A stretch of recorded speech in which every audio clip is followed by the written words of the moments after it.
بسم الله الرحمن الرحيم لم يكن الذين كفروا من أهل الكتاب والمشركين منفكين حتى تأتيهم البينة رسول من الله يتلو صحفا مطهرة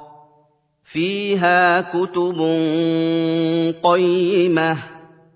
وما تفرق الذين أوتوا الكتاب إلا من بعد ما جاءتهم البينة وما أمروا إلا ليعبدوا الله مخلصين له الدين حنفاء ويقيموا الصلاة ويؤتوا الزكاة وذلك دين القيمة إن الذين كفروا من أهل الكتاب والمشركين في نار جهنم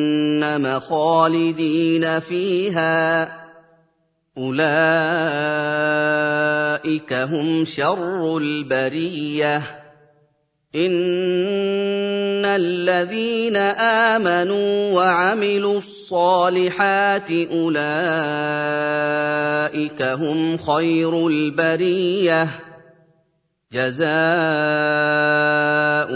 عند ربهم جنات عدن تجري من تحتها الأنهار خالدين فيها